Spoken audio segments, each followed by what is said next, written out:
The Blue Ribbon Day by Katie Couric, illustrated by Marjorie Priceman.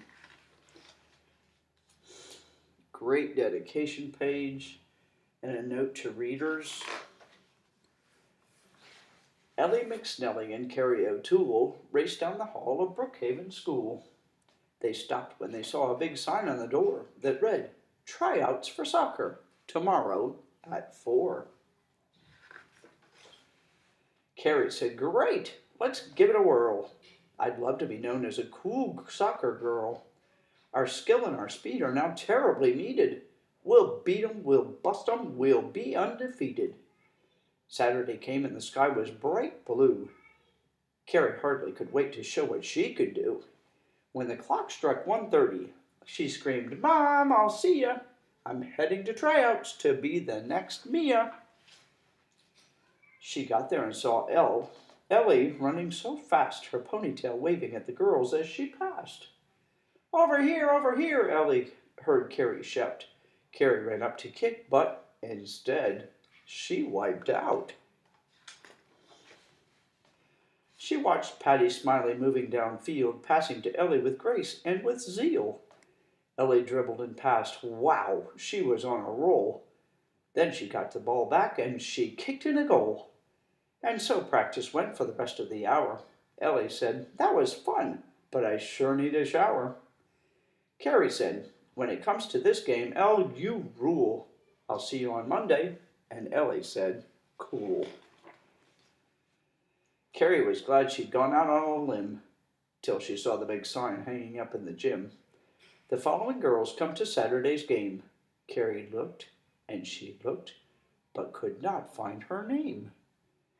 She watched some of the girls who were jumping for joy. They were hugging and screaming and shouting, "Oh boy!" Ellie said, "Hey there, Carrie, can't wait till we play." But with tears in her eyes, Carrie just walked away.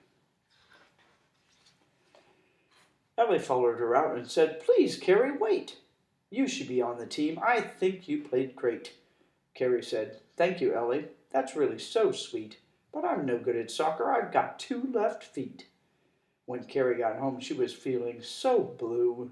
She cried to her mom and said, "What will I do?" Her mom said, "Don't worry. I know you are sad, but you couldn't feel good if you never felt bad." She hugged Carrie and said, "Honey, give it some time. We're all good at something. You'll have your chance to shine. Everybody's a star, a brilliant creation. The trouble is finding the right constellation." Carrie thought that she'd try to take those words to heart. The next day, she was ready to make a new start. And it turned out that she'd picked a very good day. The school science fair was just 1 week away. Her lab partner, Laszlo, said, "Let's have some fun. You've always said 2 heads are better than 1. Carrie took just a minute to think it all through and said, "This is a project I've been wanting to do." So the two got together that day after school with Miss Riggs' supervision. You know, that's the rule. They got out their beakers and their Bunsen burners and decided to find out if they were fast learners. They boiled beakers of water, then lowered the heat. They added some sugar to make it so sweet. They filled them till they couldn't add more, and transferred the liquid with a slow, steady pour. They added food coloring to give it some flair, then put popsicle sticks in the cups with great care. Then they waited a week to see what would appear. Could they enter this project? It soon would be clear. It worked! They'd made crystals, all colors and sizes, a mobile of crystalline sugar surprises. Not cues, but all oblongs with slants at the ends. And they watched as they glistened, these 2 special friends.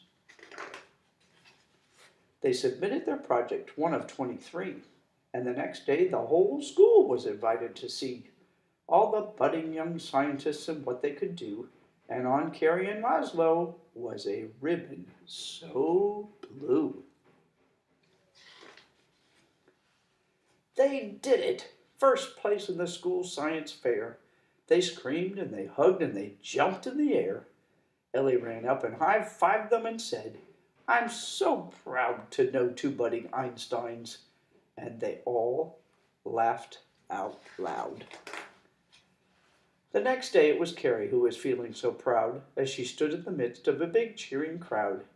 And from way down the block you could hear Carrie roar when Elle made a goal and they won 5-4. And that's Friends.